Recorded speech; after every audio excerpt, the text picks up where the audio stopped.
America owes more money than at any point in its history. Not millions, not billions, trillions. And every single year, that number gets bigger.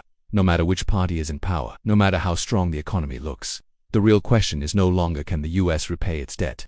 It's this: what happens if it doesn't have to? The United States is carrying a national debt so large that most people have stopped reacting to it. The number keeps rising, headlines come and go, and life continues. But beneath the surface, something structural is happening. Something deeper than politics.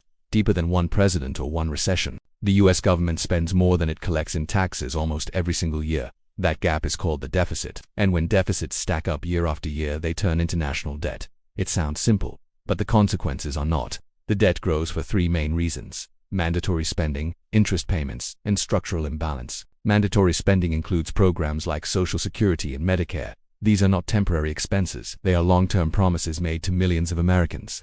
As the population ages, these costs automatically increase.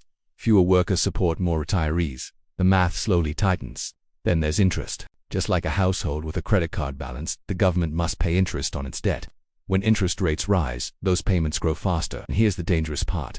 The US is now spending hundreds of billions every year just to cover interest alone. Not schools, not roads, not defense, just interest. As rates increase, interest payments compete with everything else in the federal budget. The government begins borrowing not just to fund programs but to pay the interest on previous borrowing.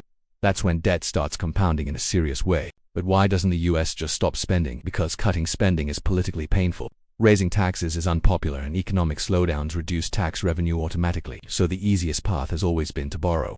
The reason America can do this, at least for now, is because the US dollar remains the world's primary reserve currency. Global trade, energy markets, and international finance still revolve around it. Investors worldwide buy US Treasury bonds because they are considered one of the safest assets on Earth. This demand allows the government to borrow at scale. But safety is based on confidence. And confidence is based on belief. If investors ever begin to doubt long-term fiscal stability, borrowing costs could rise even further. Higher borrowing costs mean higher interest payments. Higher interest payments mean even larger deficits, and that creates a feedback loop.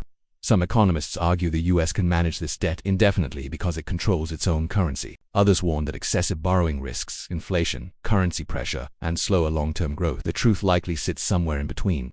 Debt does not collapse overnight. It stretches, it reshapes priorities. It slowly limits flexibility. Governments with heavy debt loads have fewer options during crises, less room to stimulate, less room to react. And here's the quiet reality. America's debt problem isn't exploding because of one bad year. It's growing because of a structural design that almost guarantees expansion over time.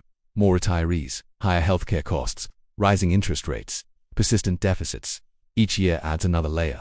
The system keeps functioning. Markets keep operating. The dollar remains dominant.